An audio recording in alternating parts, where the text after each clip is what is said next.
You know that person who makes $40,000 a year and somehow always has a little cushion in the bank. And you know someone pulling $80,000 who is always checking their balance, always stressed, always one car repair away from a meltdown. The difference between those two people is not income. It is a set of invisible rules that one of them follows and the other one ignores completely. These are 35 minimalist rules that changed how I live, how I spend, and how I think about everything.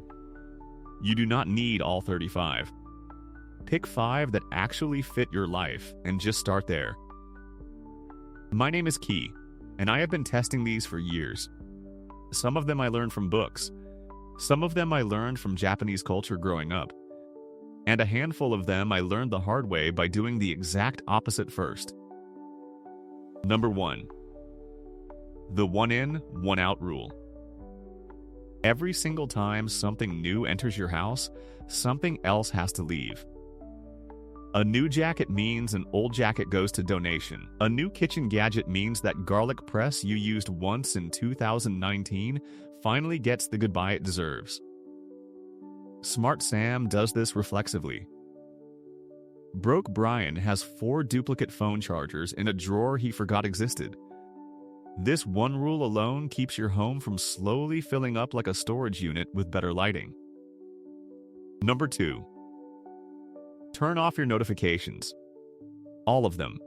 Besides family. I am serious. The day I turned off every notification that was not from a family member, I became a different person. My phone stopped buzzing during meals. It stopped interrupting my work every 6 minutes. It stopped pulling me out of conversations with real humans who were sitting right in front of me. You will not miss a single important thing. You will just stop being a puppet on a string for every app that wants your attention. Number 3. The nightly reset. This one sounds almost too simple, but it changed my mornings completely. Every night before bed, spend 5 minutes putting things back where they belong. Dishes go in the dishwasher. Stuff on the counter gets put away. Shoes go back to the shelf. It is not about deep cleaning. It is about not waking up to chaos. Because when you wake up to a clean space, you start your day calm. When you wake up to a disaster, your cortisol spikes before your coffee even kicks in. Number 4. Embrace boredom. We have become terrified of having nothing to do. If there is a gap of silence, we reach for the phone. If there is an empty 10 minutes, we scroll. But boredom is not the enemy. Boredom is where ideas come from. It is where your brain actually gets to process the information you have been shoveling into it all day. Some of the best decisions I have ever made came during stretches of doing absolutely nothing. Not listening to a podcast. Not watching a tutorial. Just sitting there. Sometimes the most productive thing you can do is stare at a wall and let your mind wander like you did when you were 11 years old, with nothing but a stick and an afternoon. Number 5. Quality over quantity. Always. I used to buy the cheapest version of everything. Cheap shoes that wore out in 3 months. Cheap headphones that cracked in 6 weeks. Cheap jackets with seams that unraveled before winter was over. Then I started buying one good version of each thing instead of cycling through 4 bad ones. It actually costs less over time. Smart Sam buys 1 pair of boots that lasts 4 years. Broke Brian is on his 9th pair of $20 sneakers, wondering why his feet hurt and his wallet is empty. Number 6. The 20-20 rule. If you can replace something for under $20 in under 20 minutes, just let it go. Stop agonizing over whether to keep that extra set of measuring cups, or the backup umbrella, or the 17 coffee mugs you have never used because you only drink from the same 2. If it is cheap and easy to replace, it is not worth the mental real estate it is taking up in your home. Number 7. Become unavailable. Block certain times or even entire days where you are simply unreachable. Phone on airplane mode. No emails. No texts unless someone is literally dying.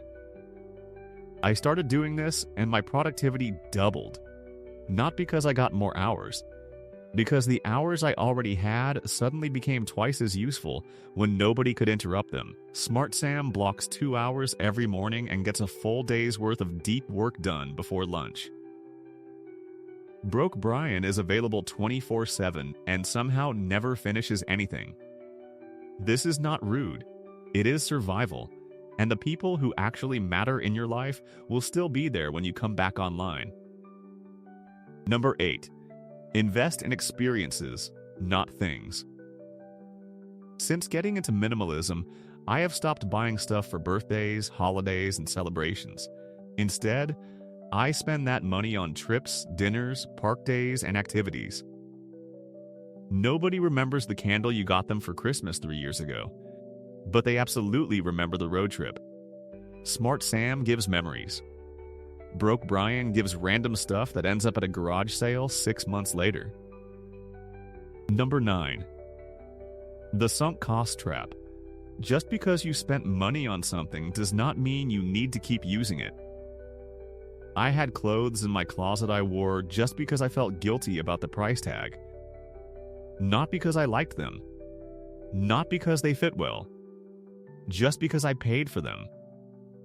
I have done this with gym memberships, subscriptions, even activities I stopped enjoying months ago but kept showing up to because I already paid. But the money is already gone. That transaction is done. Keeping the thing does not bring the money back. It just keeps taking up space in your life and your calendar. Number 10. Work smarter, not harder.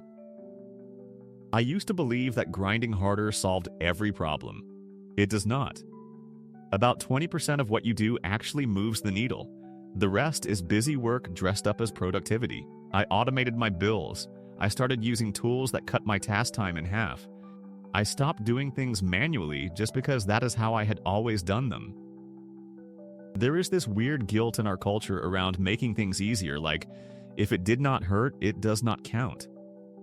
That is nonsense. Smart Sam finishes his work in 4 focused hours and spends the rest of the day living his life. Broke Brian works 12 hours doing things he could have automated in 20 minutes. The goal is that the important stuff gets done, not that you suffer while doing it. Number 11. Schedule your screen time. Instead of letting screens run your life by default, set specific times when the television goes on. Set boundaries for when the phone is allowed. You will be shocked at how much time you reclaim when you stop passively drifting into a 3-hour scroll session every evening. It is not about deprivation. It is about making the screen work for you instead of the other way around. Number 12. The 90% rule. If something is not a 90 out of 100 or higher, it is a no. Clothes I might buy. Commitments I might take on. Invitations, subscriptions, even food. If I am not almost certain it is worth it, I pass. This sounds extreme, but it is actually freeing. It removes the gray zone where most bad decisions live. Smart Sam only says yes to things that actually excite him. Broke Brian says yes to everything, and then wonders why he has no time, no money, and no energy. Number 13. Have a home for everything. Every single item you own should have a designated spot. Your keys go in the same place every day. Your wallet lives in one location. The kids' toys have a shelf. When something does not have a home, it drifts. It sits on counters. It piles up on chairs. It creates visual noise that your brain has to process, whether you realize it or not. Giving everything a home is the laziest possible way to keep your space clean. Number 14. Avoid decision fatigue. We make hundreds of decisions before lunch. What to wear, what to eat, which route to take, which email to answer first. Every decision, no matter how small, uses mental energy. So I eliminated as many as I could. I wear the same style every day. I eat the same breakfast. I lay out my clothes the night before. The fewer pointless decisions you make in the morning, the better your important decisions will be in the afternoon. Number 15. The 2-day rule. If you are trying to build a habit, never miss 2 days in a row. Missing 1 day is fine. Life happens. But when 1 day becomes 2, 2 becomes a week, and a week becomes a forgotten New Year's resolution gathering dust next to last year's forgotten resolution.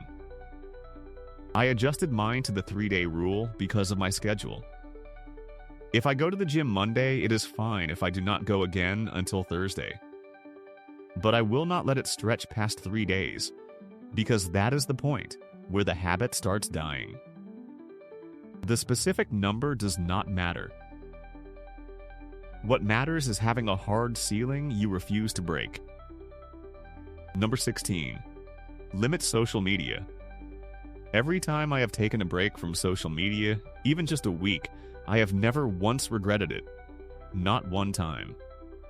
You come back and realize you missed absolutely nothing. Nobody posted anything that changed your life.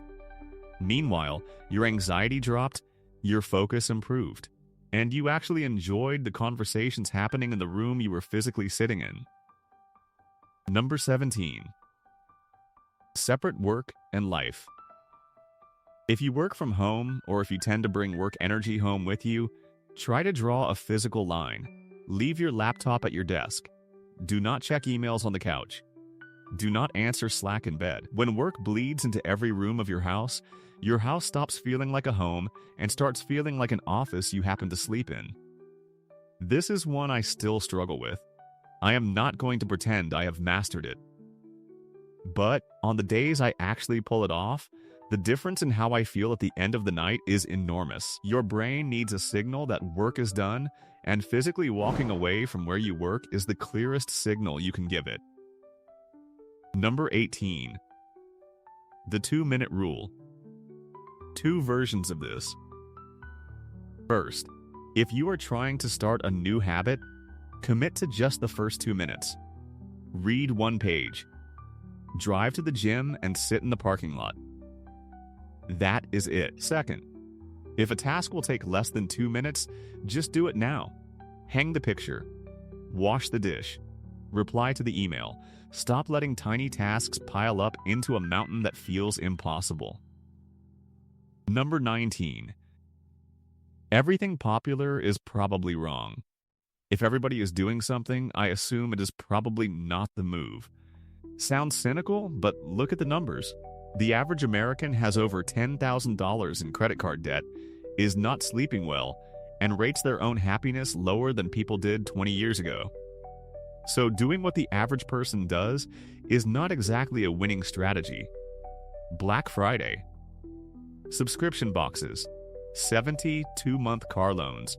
Financing furniture. If the crowd is running toward it, I am usually walking the other direction. I am not saying be contrarian just for the sake of it. I am saying question the default path, because the default path was not designed with your best life in mind. Number 20. Exploration over routine. Trying new things is how you discover what you actually love. I tried a dozen different business ideas before I found one that worked.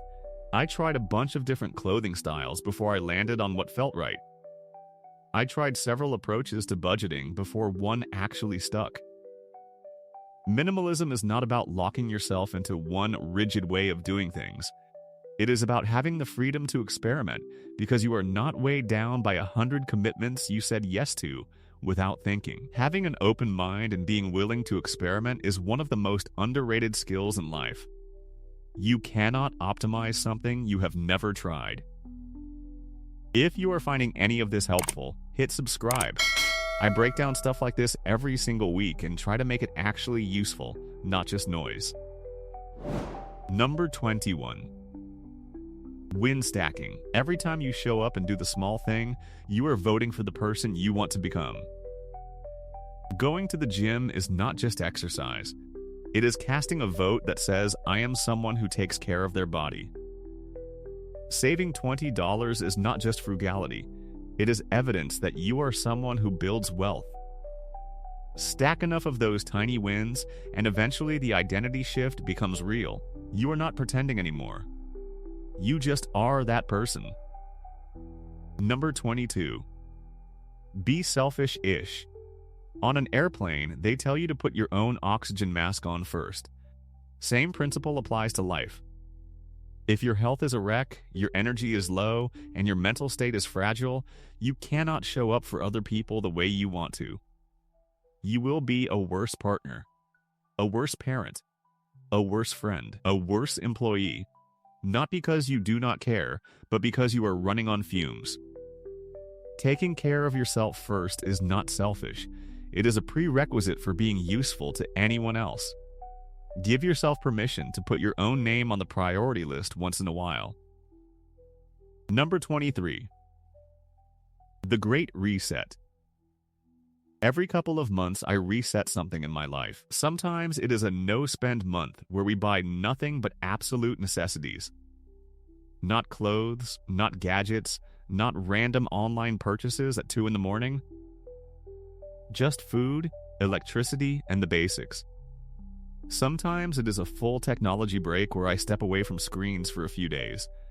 Sometimes it is tearing apart an entire room and starting from scratch. These resets feel like cleaning out a clogged drain. Everything flows better afterward. And they also save a surprising amount of money because it turns out doing nothing costs significantly less than doing everything. Smart Sam schedules resets on purpose. Broke Brian waits until everything is a disaster and then panics. Number 24. Digital declutter. Your phone is just as cluttered as your house. Old apps you never open. Photos from 4 years ago clogging storage. Random downloads you forgot about. Spend half a day cleaning it all out. Build proper folders. Delete what you do not need. I did this recently and my phone suddenly felt brand new without spending a dime. Number 25. The 80-20 rule for possessions. You use about 20% of what you own roughly 80% of the time. That means most of your closet, kitchen, garage, and storage bins are basically decoration. When I started focusing on getting rid of that unused 80%, or at least half of it, I barely noticed anything was gone. But the space, both physical and mental, was immediate. Number 26. Valuefulness. Before I spend money on anything, I ask myself whether I would rather have the thing or the dollars. $10 of freedom or a fast food meal. $1,000 compounding in an investment account for decades or a slightly newer phone. Once you understand how compound interest works and what $1,000 can become over 20 or 30 years, spending starts to feel very different. You stop seeing purchases. You start seeing trade-offs. Number 27. The box method. Keep a box somewhere accessible in your home. As you go about your week and find something you no longer use, toss it in the box. Do not overthink it. Once the box is full, donate the whole thing. No sorting, no second guessing, just out the door. This keeps a constant flow of clutter leaving your house without ever needing to schedule a big decluttering session. Number 28. Choices and trade-offs. Every time you say yes to something, you are saying no to something else. Say yes to the conference, you are saying no to a weekend with your family. Say yes to scrolling for an hour, you are saying no to the book you said you wanted to read. I try to be very deliberate about what I agree to because the opportunity cost is always there whether I acknowledge it or not. Number 29. One thing at a time. Multitasking can drop your productivity by up to 40%. But it is not just about doing 2 things at once. It is about chasing too many goals at the same time. Fitness goals, business goals, relationship goals, creative goals, side project goals, all running simultaneously. I used to do that. and I would tread water in all of them while making real progress in none of them. Real progress requires a kind of imbalance. Pick the one goal that will make everything else a little easier, pour your energy into that, and move to the next one when it is done. There is a book called The One Thing that lays this out perfectly, and reading it completely shifted how I plan my entire year. Number 30. Upgradelessness. If it is not broken and it still works, I do not replace it. I do not care if a newer version came out. I do not care if the color is slightly different this season. We live in an era where companies spend billions of dollars convincing you that your perfectly functional stuff is suddenly not good enough. A new phone drops and suddenly your current one feels slow, even though it worked fine yesterday. That is not a coincidence.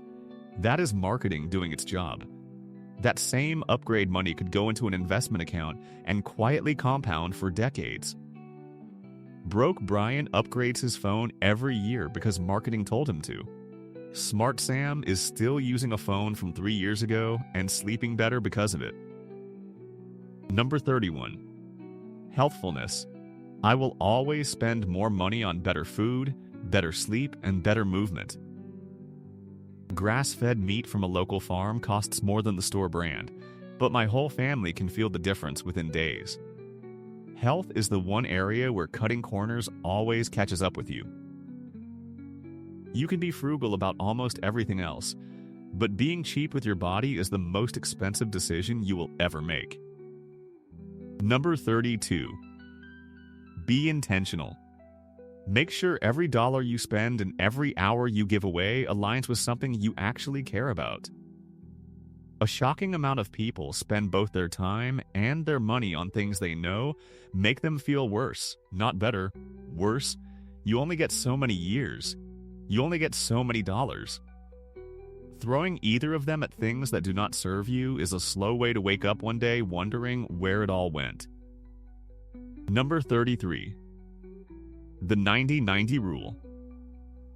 If you have not used something in the last 90 days and you do not expect to use it in the next 90 days, let it go. It makes decluttering dead simple. No emotional negotiations with yourself. No, but what if I need it someday? If it has sat untouched for 3 months and you see no reason for that to change, it is just taking up space. Number 34. The friend declutter. Invite a friend over. Preferably one who has no emotional attachment to your stuff. Let them walk through your home and gently point out the things you are clearly holding on to for no logical reason. That blanket at the bottom of a bin you forgot about. That kitchen gadget still in its box. Sometimes you need someone to lovingly tell you the truth, because you will talk yourself out of letting go every single time on your own. We are terrible judges of our own clutter. We need an outsider who does not share our emotional attachment to a blender we used once in 2020. Number 35. If it is clutter-free, it is for you. If your home feels heavy, your brain probably does too. That stress you cannot quite name, the low hum of anxiety that follows you from room to room, it might just be too much stuff. Grab a box. Fill it with things you have not touched in months. Put the box in the garage. Set a reminder for 6 months. If you never open that box again, just donate it without looking inside. It is the easiest hack in the world, and it works every single time. Minimalism is not about living with nothing. It is about making sure that everything you do live with actually earns its place. And once you start doing that, the extra time, the extra money, the extra mental clarity, they just show up on their own.